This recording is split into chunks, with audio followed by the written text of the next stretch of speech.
اس وقت کی جو صورتحال ہے وہ یہ ہے کہ ایران نے ایک 3D ماڈل لانچ کر دیا ہے، ایک ایسی ویڈیو جاری کیا جس میں یہ بتایا جاتا ہے کہ یہ جو ہاسپٹل ہم نے نشانہ بنایا ہے، جس کا نام بتایا جاتا ہے ساروکا ہاسپٹل،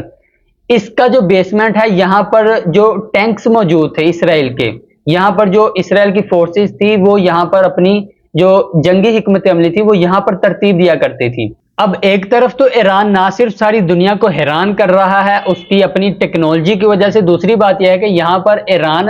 اپنی جو حملوں کی تعداد ہے اس میں اضافہ کرتا جا رہا ہے، بلکہ ظاہری طور پر اگر دیکھا جائے تو اس ایران کو زیادہ نقصان ہوتا ہے اس تمام تر معاملے میں، لیکن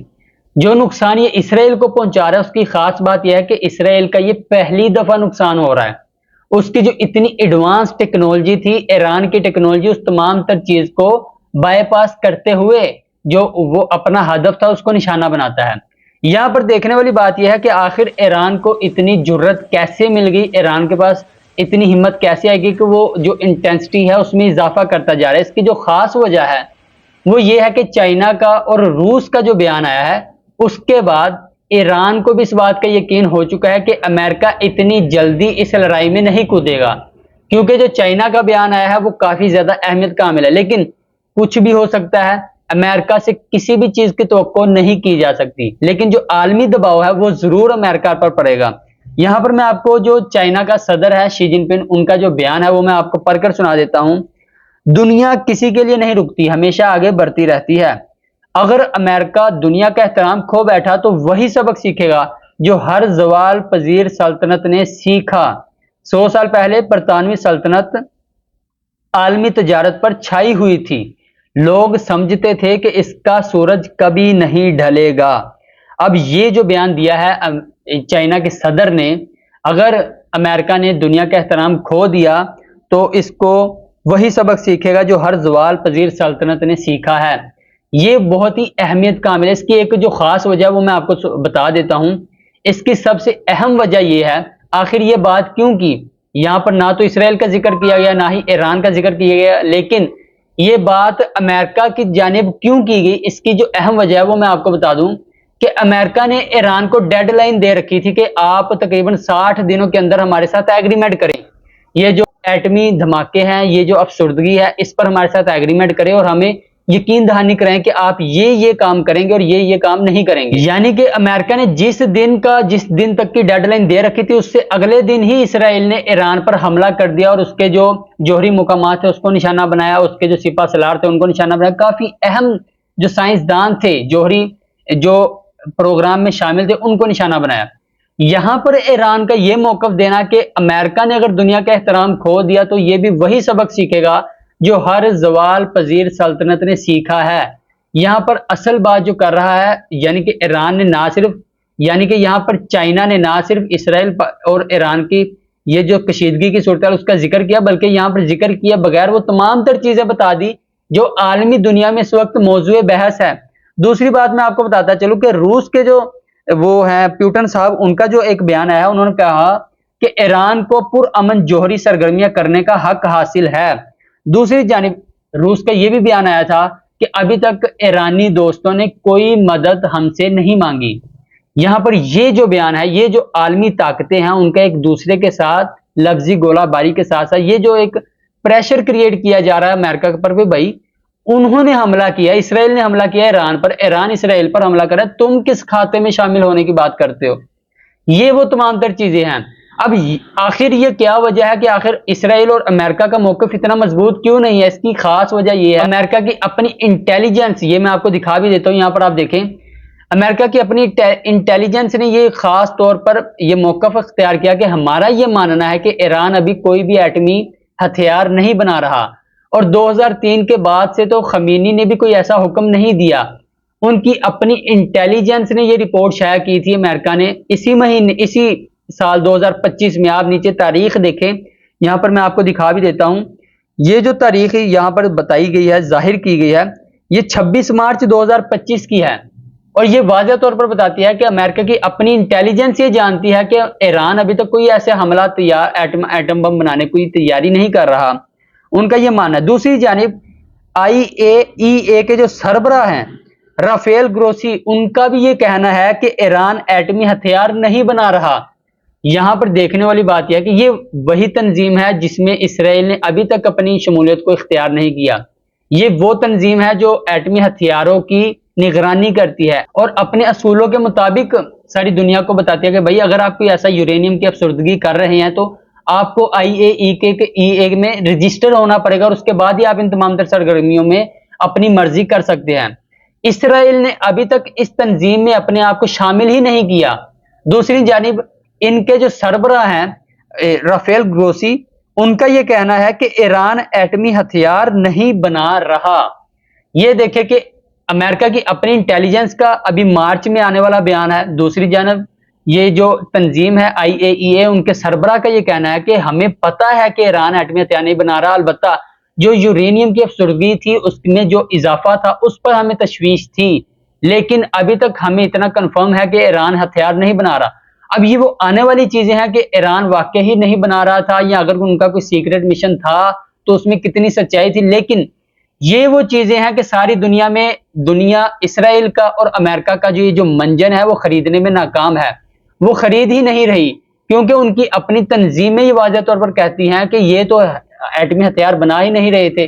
آپ نے بلا وجہ حملہ کیا، اب جب ایران اس کا جواب دے رہا ہے تو آپ کی چیخیں کیوں نہیں کر رہی ہیں؟ یہ وہ تمام تر چیزیں، لیکن خاص طور پر میں آپ کو بتانا چاہتا ہوں کہ جو ہاسپٹل وغیرہ پر حملہ کیے جا رہے ہیں،